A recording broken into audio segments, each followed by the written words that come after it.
Урматтуу бир туугандар, барыңарга Иса Машайыктын сүйүүсү менен салам айтам. Сиздер менен бүгүн жүз көрүшүп турганыма мен абдан кубанычтымын.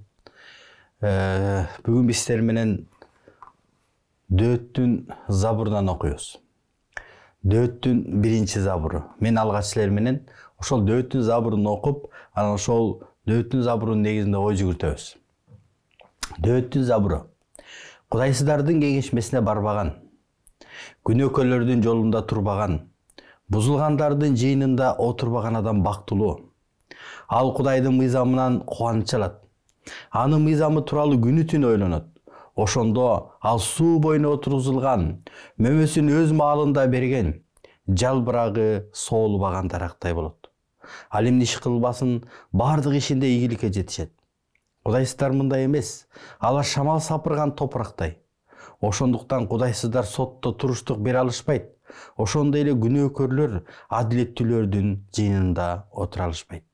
Анткени Теңир адилеттүүлөрдүн жолун билет, ал эми кудайсыздар өз жолунда жок болушат. Кудай менен жашаган адам бактылуу. Кудай менен жашоо бул ар бир адамга керек. Адамдар өздөрүнүн күнөөлөрүнүн айынан Кудай менен жашоосунан четтеп калган. Бүгүнкү күндө кайсы гана адам болбосун, анын кандай жерде жашабасын, ал кандай жумушта иштебесин, анын абалы оорукчалбы, анын ден соолугу барбы, ал жакшы жашайбы, же болбосо анын колунда жокпу, айырмасы жок. Бардык адамдар Кудайга муктаж. Эми ошол Дөөт ал айтып жатат. Кудайсыздардын кеңешмесине барбаган адам бактылуу. Күнөөкөрлөрдүн жолунда турбаган адам бактылуу. Бузулгандардын жыйында отурбаган адам бактылуу. Башкача айтканда, Кудай менен жашаган адамдын жашоо образы ал такыр бөлөкчө болот экен жөнүндө айтып атат. Ал адам болсо дайыма Кудайдын мыйзамына көңүл буруп, Кудайдын мыйзамы менен жашагысы келет. Ушул Дөөт, ошол Кудай менен жашап аткан адамды суу боюна отургузулган даракка салыштырат. Суу боюна отургузулган дарак ал эч качан соолубайт. Суу боюна отургузулган дарак ал дайыма суудан суу ичип тургандыктан ал анын жалбырагы соолубайт. Ал дайыма өзүнүн мөмөсүн өз маалында берет. Ал дарак дайыма жемиштүү. Ушул Дөөт, ушул забурду жазып жатканда, ал Кудай менен жашаган адам суу боюна отургузулган даракка окшоштуруп адамдарга түшүндүргүсү келип атат. Урматтуу бир тууганым, эгерде сен чынында эле Кудай менен жашасаң, анда сен чынында эле суу боюна отургузулган даракка окшош болосуң. Суу боюна отургузулган дарак ал жемишин өз маалында, өз убагында берген сыяктуу, сен дагы айлана тегерегиңдеги адамдарга, өзүңдүн жакындарыңа, туугандарыңа, Кудайга сен өз учурунда жемиш алып келесиң. Сенин жашооң, Кудай менен жашаган жашооң адамдардын алдында бардыгы көрүнүп турат. Кудай менен жашаган адам ал бактылуу. Ал адамдын Кудай менен жашап жаткандыгы анын жашоосунан, анын жемиш алып келип жатканынан билинет. Ал адам болсо өзүнүн убактысын Кудайдын сөзүн окуу менен, Кудайдын сөзүн изилдөө менен өткөрөт. Эмне себептен ал Кудайдын сөзүн окуу менен өткөрөт? Анткени ал Кудайдын осуятын аткаргысы келет. Ал Кудайдын сөзү менен жашагысы келет. Кудайдын сөзү менен жашаганда анын жашоосу кандай экендигин, кандай болорун билгендиктен ал убакыт бөлөт. Анткени Кудай менен жашоо бул Кудайдын сөзүнүн негизинде жашоо экендигин ал жакшы түшүнгөн. Ошол Дөөт забурчу ал айтып жатат. Эми ким Кудай менен жашагысы келип атса, ал адам Кудайдын жолуна түшүп, күнөөкөрлөрдүн жолу менен эмес, бузулгандардын жолу менен эмес, ал кудайсыздардын жолу менен эмес, ал Кудайдын жолуна түшүш керек экендигин айтат. Иса Теңир бир жолу адамдарга мынтип айткан болчу. Бул дүйнөдө эки жол бар. Тар жол бар, жана кең жол бар. Тар жол менен жүргөндөр өтө аз. Ал эми кең жол менен жүргөндөр абдан көп. Кең жол менен жүргөн адамдар, алар каалагандай жашайт. Аларда эч кандай Кудайга жагайын деген ой жок. Алар күнөө менен жашайт. Ал эми тар жол менен жүргөн адамдар, алар Кудайга жаккысы келет. Алар болсо Кудайдын жолу менен жүргүсү келгендиктен, Кудай өз жолунда кандай жашаш керек экендигин, Кудайдын оюн билгиси келгендиктен, алар Кудайдын сөзү менен жашап Кудайдын сөзүн изилдейт. Ошол адам чынында эле ал Кудай менен жашаганда, ал суу боюна отурузулган дарактай болуп, ал башка адамдарга жемиш алып келет. Урматтуу бир тууганым, сен өзүңдүн жашооңду бир сыйра текшерип көрчү. Чынында эле Кудай менен жашоо бул кандай экендигин сен билесиңби? Кудай менен жашоо бул дүйнөнүн түшүнүктөрү менен эмес, Кудайдын сөзү менен жашоо керек экендигин сен түшүнүшүң керек. Эгерде сен чынында эле ошол Кудайдын жолу менен жашай турган болсоң, анда сен чынында эле жемиш алып келген адамсың. Сен жашооңдо эмне иш кылба, сен бардык ишиңде ийгиликке жетишесиң. Анткени биз окуп атабыз, ушул эле Забурдун 3-аятында, ошондо ал суу боюна отургузулган, мөмөсүн өз маалында берген, жалбырагы соолубаган дарактай болот.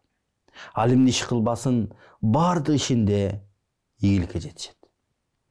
Ушул жактан ал Кудайдын жолунда, Кудай менен жашаганда, тазалыкта, ыйыктыкта, ал Кудай менен мамиледе, ал ийгиликке жетишет.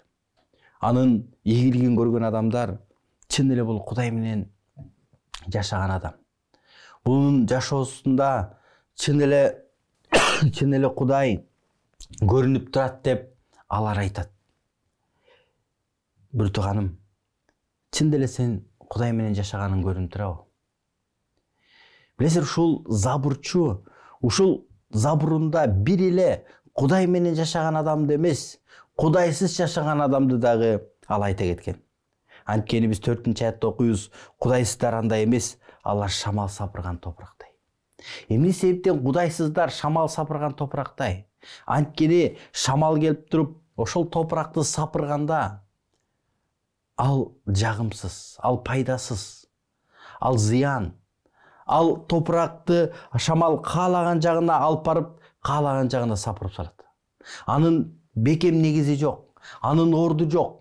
Анын Кудайсыз жашагандыктан ал бир күнү жок болот.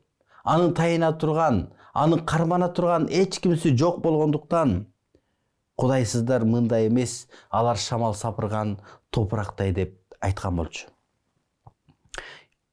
Кудайсыздар сотто туруштук бере албайт. Ошондой эле күнөөкөрлөр адилеттүүлөрдүн жыйында отура алышпайт.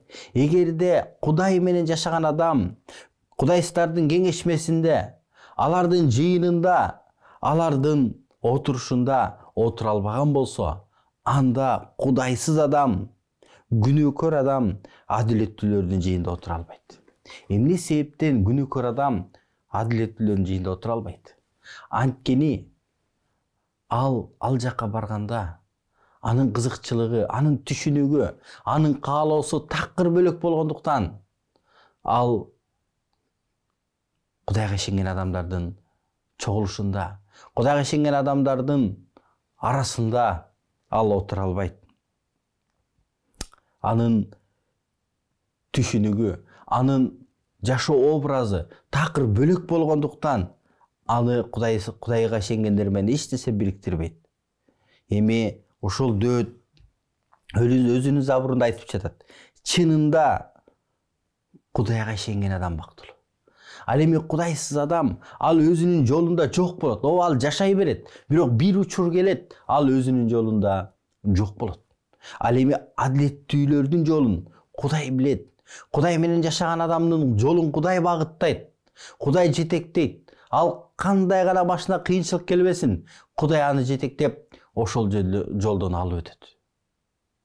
Урматтуу угарман, бир тууганым, эгерде сен чынында эле Кудай менен жашагың келсе, эгерде сен чын деле Кудайдын жолуна түшкүң келсе, анда сен өзүңдүн тилиңде эле Ыйса Теңир, менин күнөөмдү кечирчи, мен сени менен жашагым келет. Мен сенин жолуңа түшкүм келет. Сенин таза жолуңда жашагым келет десеңер, чын жүрөктөн Ыйса Теңирден кечирим сурасаң, анда ал сени угат. Ал уккан Кудай, ал жардам берген Кудай, ал ошол кудайсыз жашоодон куткарган Кудай. Ал Кудай менен жашоо кандай экендигин көрсөткөн, үйрөткөн Кудай. Ошол Ыйса Теңирге сен кайрылышыңды каалайт элем. Ошол дөт Кудай менен жашоо канчалык сонун экендигин, Кудай менен жашоо бул бактылуулук экендигин, Кудай менен жашоо бул жемиш алып келет экендигин ошол забурчу өзүнүн жашоосунда көргөндүктөн ал айтып жатат. Кудай менен жашоо бул жемиштүү жашоо. Кудай менен жашоо бул соолубаган жашоо. Кудай менен жашоо бул бекем жашоо. Анын буттары бекем турат. Аныкы тайбайт. Анткени ал Кудай менен жашоо эмне экенин билет. Ал эми кудайсыздар өздөрүнүн жолунда жок болот, анын жолдору буттары тайып кетет. Анткени ал Кудайды тааныбайт. Кудайды тааныган адам ал бузулгандардын жыйында отурбайт. Кудайды тааныган адам ал Кудайсыз жашаган адамдардын түшүнүгү менен, каалоосу менен жашабайт. Бир тууганым, сен кандай жашоо менен жашап жатасың? Сен ошол жашоо менен, туура эмес жашоо менен жашап жаткан болсоң, анда сен бүгүн Кудайдын алдына кел. Иса, сен мага жардам берчи. Мен сенден алыстадым. Иса, мен сени тааныгам, бирок мен Кудайсыз жашоо менен жашап кеттим. Мага жардам бер, мени кечир деп айт. Эгерде ким Исанын жөн эле пайгамбар экенин уккан болсо, эгерде Исаны жөн гана адам катары түшүнгөн болсо, сен бүгүнтөн баштап Иса ким болду экен? Ошол Кудай менен жашоону билдирген, Кудай менен жашоо кандай экенин көрсөтө алган Исаны таанып билсең, анда сен түбөлүк өмүргө ээ болосуң. Ошондуктан, бүтүгандары, мен силерди Кудай менен жашоо бул абдан сонун экендигин айткым келет. Кудай менен жашоо бул түбөлүктүү. Кудай менен жашоо бул бакыт. Кудай менен жашаган адам ал эч качан жаңылбайт. Ал Кудай менен жашаган адам жан дүйнөсүнө тынчтык алат. Кудай менен жашаган адамдын жүрөгүндө кубаныч болот. Ал өзүнүн жанындагы адамдарга кандай мамиле кылышты билет, анткени ал Кудай менен жашагандыктан ага Кудай үйрөткөн. Ал Кудайдын сөзү менен күнү түнү ойлонгондуктан Кудай ага акылмандуулук берген. Ыйык жазууда Накыл сөздөр 1-бөлүм 7-аятта мындай деген сөздөр жазылат. Акылмандыктын башталышы Теңирден корку. Эгерде сен чынында эле Кудай менен жашасаң, анда сен акылдуу адам болосуң.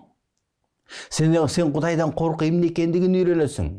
Ал эми Кудайдан корку адамды ар кандай жамандыктан, ар кандай кырсыктан сактайт. Анткени Кудай менен жашаган адам Кудайдан корку эмне экендигин билет. Бир тууганым, бул дүйнөнүн ар кандай түшүнүктөрү менен, ар кандай ойлору менен жашап, Кудай менен жашоосунан алыстап калба. Тескерисинче Исага келип, Иса, мен сени менен жашайм. Сен менен жашоо кандай сонун экенин мен даамын билем. Теңир, сен мени өзүңдүн жолуңда ийгиликтүү кыла көрчү. Теңир, мен жемиштүү болоюн. Мен адамдарга пайдап келейин. Менин сени таанып билүүмдө, сени менен жашоомдо сен ийгилик берчи, Теңир, деп Кудайга кайрылсаң, анда ал сени сөзсүз угат. Ал сөзсүз сага жардам берет. Мен сиздерди мен сыйынууга чакырам. Азыр мен аягында сыйынам. Ошол учурда сиз дагы, Иса, мени кечир. Мен сени менен жашагым келет деген сөздү айтсаң, ал сени кечирет. Мен менен кошо сыйынсаң болот. Иса Теңирим, мен сизге ушунчалык ыраазымын. Батаңызды бергениңиз үчүн. Теңир, канча деген адамдар сенсиз жашайт. Канча деген адамдар Кудай менен жашоо эмне экендигин билбейт. Бирок суран тилем, сен жардам бере көр. Сен менен жашоо эмне экендигин түшүндүрө көр. Сенен алыстап кеткен адамдарды өзүңө жакындата көр. Иса Теңирим, сен бакытты берген өзүңсүң. Сени менен жашоо абдан даамдуу экендигин бардыгына түшүндүрө көр, Кудайым. Ыраазымын сен мени уккандыгың үчүн. Сизге даңк жана алкыш болсун, Иса Теңирим. Амин.